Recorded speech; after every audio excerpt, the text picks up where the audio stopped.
I was the only student from the entire batch to work at Amazon. तो दोस्तों, जब हम college में होते हैं सभी लोग हमें ये बोलते हैं कि एक बार इंजीनियरिंग कॉलेज चले जाओ और लाइफ सेट हो जाएगी। एंड आप सभी जानते हैं, अगर आप एक इंजीनियरिंग कॉलेज में हो तो, कि this is far way away from the truth. In fact हम जब तक इंजीनियरिंग कॉलेज में हैं, every day could be a struggle. ऐसा क्यों? क्योंकि आज के जमाने में हमारे पास इतने सारे डिस्ट्रैक्शंस हैं, इतनी सारी आउटसाइड नॉइज है कि हम कोई डिसीजन अच्छे से ले ही नहीं पाते हैं। पर दोस्तों, आपको बिल्कुल टेंशन लेने की जरूरत नहीं है, क्योंकि मैं आज आपके लिए एक step by step road map लेके आया हूं which can act as a guide for you, जिसे आप अगर एंड टू एंड फॉलो करते हैं तो this engineering will change your life. मैं ऐसा क्यों बता सकता हूं? तो दोस्तों, मेरा अगर बैकग्राउंड की बात करी जाए तो मेरा नाम है आदित्य जैन। मैंने अपने बीटेक में 9+ CGPA लाया था।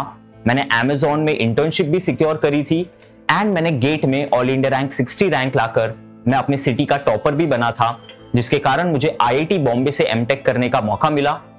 IIT बॉम्बे में भी मैंने 9.36 आउट ऑफ 10 CGPA लाया। उसके बाद मैंने एज अ डेटा साइंटिस्ट काम किया है ड्रीम 11 में, एंड फिर मैंने बहुत सारे लोगों को अपस्किल किया है डेटा साइंस एंड एनालिटिक्स में, एंड आज भी मैं ये कंटिन्यू कर रहा हूँ।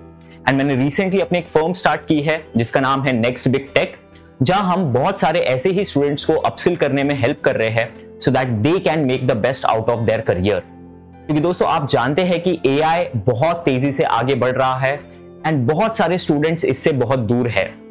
एंड आपकी इसमें कोई गलती नहीं है, क्योंकि जो आपको कॉलेज में सिखाया जा रहा है और जो आपको इंडस्ट्री में पूछा जा रहा है उसमें बहुत ज्यादा गैप है। एंड इसी गैप को मिनिमाइज करने के मोटिव से हमने स्टार्ट किया है nextbigtech.com। आप जरूर चेक कर सकते हैं, link is in the description. तो चलिए अब एक काम करते हैं कि स्टेप बाय स्टेप समझते हैं कि हमें अपने इंजीनियरिंग में कैसे मैक्सिमम बेनिफिट हो सकता है एंड हम अपने टाइम को एफिशिएंटली कैसे यूज करें सो दैट 4 साल के बाद we are not shocked but we are very happy with where we are. Okay, बात करते हैं फर्स्ट ईयर से।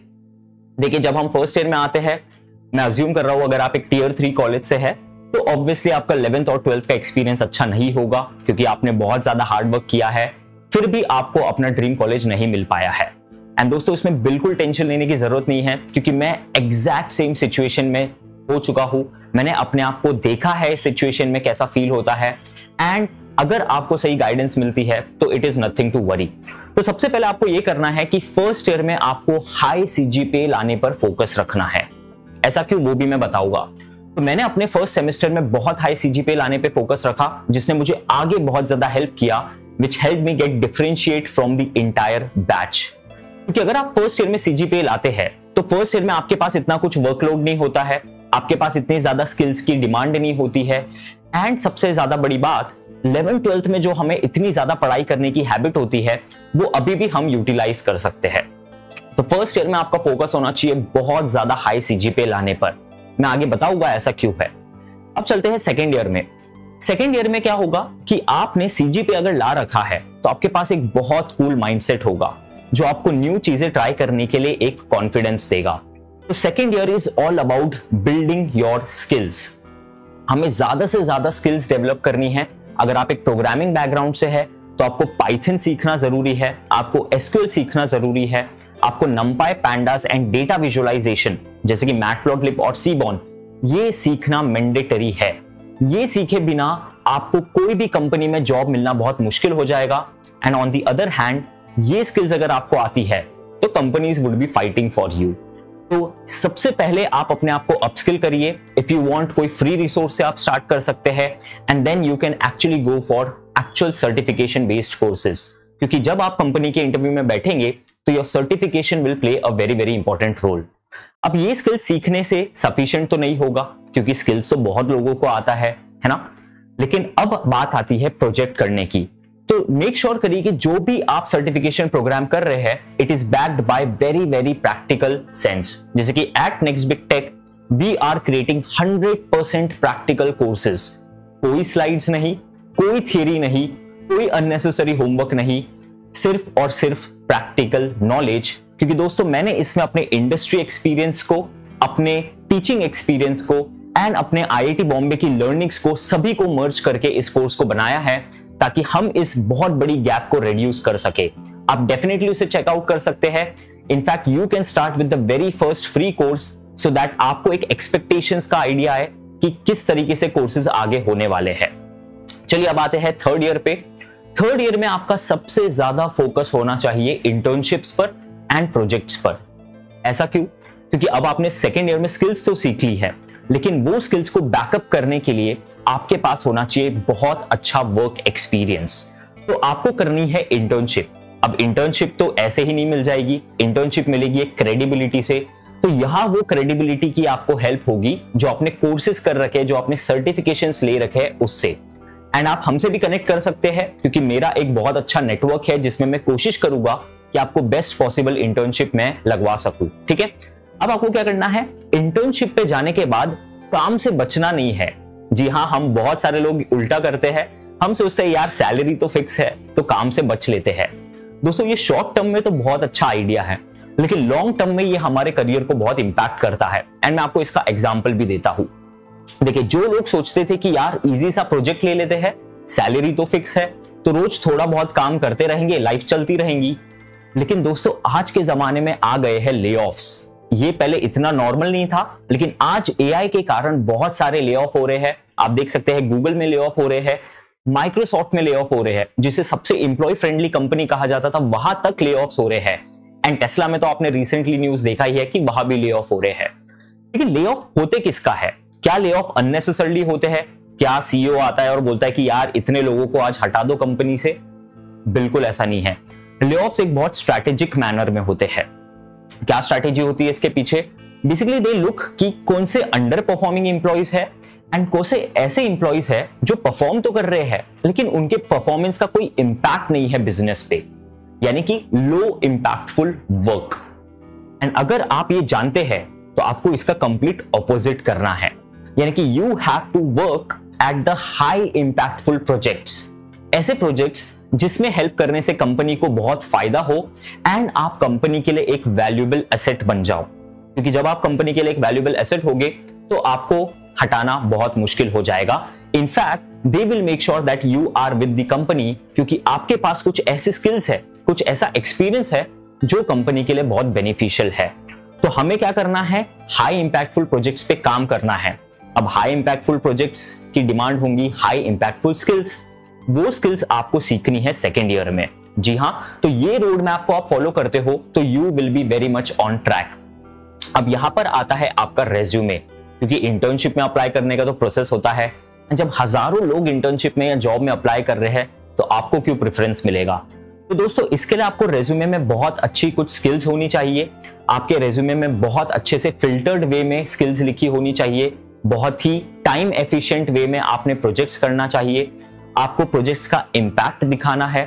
आपको मेक श्योर करना है कि जितनी भी चीजें आपने मेंशन करी है वो ट्रूथ हो। ओके, आपको मेक श्योर करना है कि जो भी चीज आपने लिखी है वो बहुत इजी टू रीड हो। Please make sure that all these part of your skills. अब दोस्तों कंपनी में अप्लाई करना है या इंटर्नशिप में अप्लाई करना है तो रेज्यूमे तो बहुत अच्छा होना जरूरी है, क्योंकि अगर थाउजेंड्स ऑफ लोग अप्लाई कर रहे हैं तो आप उससे खुद को कैसे डिफरेंशिएट करते हैं। तो इसके लिए मैंने आपके लिए कुछ चेकलिस्ट लाई है जो आप अगर फॉलो करते हैं तो your resume will stand out among others. क्योंकि जब मैं इंटर्नशिप कर रहा था तो मेरे रेज्यूमे के कारण मुझे बहुत फायदा हुआ था। मैं अपना रेज्यूमे भी डिस्क्रिप्शन में शेयर करूंगा which you can go through. So first important point is कि एक रेज्यूमे सभी कंपनी में डालना सही नहीं है। आपका जो रेज्यूमे है वो जॉब डिस्क्रिप्शन के बेसिस पर अलाइंड होना चाहिए कि जॉब की क्या रिक्वायरमेंट है एंड आपके रेज्यूमे में क्या मेंशन्ड है। Second important point, you should have more and more skills which are relevant to the job role. क्योंकि दोस्तों जब हजारों रेज्यूमे आते हैं ना किसी कंपनी के पास, तो वो एक टूल यूज करके इन्हें फिल्टर आउट करते हैं, वो मैन्युअली गो थ्रू नहीं करते हैं। एंड अगर आपने रेलेवेंट कीवर्ड्स नहीं लिखे हैं आपके रेज्यूमे में तो बहुत ज्यादा चांसेस है कि वो भी फिल्टर आउट हो जाएगा, इररिस्पेक्टिव ऑफ आपने कितनी अच्छी स्किल्स मेंशन की है। पॉइंट नंबर 3, जो हम इतनी सारी थियरी लिख देते हैं रेज्यूमे में, बहुत ज्यादा पॉइंट्स लिख देते हैं, बहुत ज्यादा क्लटर्ड वे में अपने रेज्यूमे को बनाते हैं। तो इसके लिए मैं आपको एक डेटा बताता हूं कि हर जन जो आपका रेज्यूमे फिल्टर कर रहा है वो ऑन एन एवरेज सिर्फ 3 से 4 सेकंड आपके रेज्यूमे को देख के डिसाइड करने वाला है। अब आप समझ सकते हैं 3 से 4 सेकंड में वो पूरे रेज्यूमे को गो थ्रू करेगा तो कितना क्लटर फ्री होना चाहिए आपका रेज्यूमे। तो प्लीज इस पॉइंट को याद रखिएगा। And fourth and the most important point, whenever you are applying to a company, do a thorough research about the company, ताकि आप रेलेवेंट लोगों से नेटवर्क कर सके और अपने रेज्यूमे को सही वे से गो थ्रू करा सके। ठीक है, तो ये पॉइंट्स अगर आप मेक श्योर करते हैं तो आपके कहीं ज्यादा around 5 to 6 times better chances हो जाएगी अपने रेज्यूमे को इंटरव्यू तक पहुंचाने का। चलो रेज्यूमे तो पहुंच गया, बट इंटरव्यू का क्या करें? तो दोस्तों इंटरव्यू में सबसे इंपॉर्टेंट है कि आपके पास रेलेवेंट सर्टिफिकेशंस एंड प्रोजेक्ट्स होना चाहिए। ऐसा क्यों? क्योंकि जब आप लिखते हैं कि मुझे एसक्यूएल आता है, मुझे पाइथन आता है, आधे घंटे के इंटरव्यू में कंपनी ये कैसे मेक श्योर करेगी कि आपको ये स्किल्स आती है? वो आपसे ज्यादा से ज्यादा 1-2 क्वेश्चंस पूछ लेंगे, राइट? बट अगर आप उन्हें डायरेक्टली एक आउटपुट शो करते हो, अगर आप उन्हें डायरेक्टली बताते हो कि मेरे पास एसक्यूएल का ये सर्टिफिकेशन है, तो वो आपकी क्रेडिबिलिटी पे बिल्कुल शक नहीं करेगी। In fact they will actually trust whatever you are saying and that will enhance your chances of getting selected. अब आते हैं ईयर 4 पर। तो हो सकता है कि 4th ईयर तक आपने इंटर्नशिप भी कर ली है और आपका जॉब प्लेसमेंट भी हो चुका है, बट यहां आपके पास 2 ऑप्शंस है। यहां तो चिल करके अपने बीटेक को एंड कर दो, या तो फिर अपने आप को बेटर अपस्किल करके ऑफ कैंपस इंटरव्यूज ट्राई करने का। जी हाँ, क्योंकि अगर आप एक टियर 3 कॉलेज से है, जो कि मैं जानता हूं, मैं भी रह चुका हूं, तो आपके पास better job opportunities off campus में होगी as compare to on campus. तो अब आपको क्या करना है? आपको लिंक्डइन पर एक्टिव रहना है, लिंक्डइन पर लाइक माइंडेड लोगों को फॉलो करना है, लिंक्डइन पर जो आपको गाइड कर रहे हैं उनसे कनेक्टेड रहना है एंड अपने रेज्यूमे को सही लोगों तक पहुंचाना है। इसके लिए आपको थोड़ा नेटवर्किंग करना होगा, इसके लिए आपको थोड़े लाइक माइंडेड लोगों से कनेक्टेड रहना होगा एंड इसके लिए आपको बहुत वैल्यूएबल कंटेंट को फॉलो करते रहना होगा so that you are on track. ठीक है, अब ऑफ कैंपस इंटरव्यू के लिए प्रिपरेशन अच्छी चाहिए होगी, तो प्लीज फॉलो करिए हमारे चैनल को, और जो भी आपको चैनल यूजफुल लगता है, take guidance from them and be action oriented. दोस्तों अब सोच के और डिसाइड करके कोई फायदा नहीं होने वाला है, अब सिर्फ और सिर्फ एक्शंस लेने से फायदा होगा, क्योंकि बहुत लोगों को ये सब चीज पता है, लेकिन यू नो व्हाट, कौन लोग आगे बढ़ते हैं? जो ये स्किल्स को एक्चुअली अप्लाई करते हैं, वही लोग आगे बढ़ने वाले हैं। ठीक है, तो सबसे पहले आप ये 4 साल के ब्रेकअप को अपने दिमाग में रखिए। Okay, look for impactful jobs in 3rd year, go for very off campus rounds in year 4। First year में CGPA and extra curricular activities पे ध्यान दीजिए एंड सेकेंड ईयर में सबसे इंपॉर्टेंट है स्किल्स डेवलप करना, सर्टिफिकेशंस लेना, जिसके लिए आप बहुत सारे रिसोर्सेज अवेलेबल है। बट अगर आप एक time and money efficient manner में अगर आप कुछ कोर्सेज करना चाहते हैं, तो हमने स्पेसिफिकली इस सेगमेंट के लिए कोर्सेज लाए हैं, जिसे आप डिस्क्रिप्शन बॉक्स में चेक कर सकते हैं। तो दोस्तों इसी के साथ आज के इस सेशन को मैं एंड करता हूं। कमेंट्स में जरूर बताइएगा कि what are the problems that you are facing, so that हम आपके लिए और इसी तरीके के गाइडेंस वीडियो ला सके, जिससे आपको करियर में आगे बढ़ने में हेल्प हो। इसी के साथ I wish you all the very best and best of luck for your career. Thank you. Hey, I hope you have enjoyed the lecture and got to learn something from it. For well-structured guidance and live doubt sessions, you can check out the link in the description below. And the best part about it is that it's completely for free. So keep upskilling yourself and we wish you all the very best for your journey. Take care.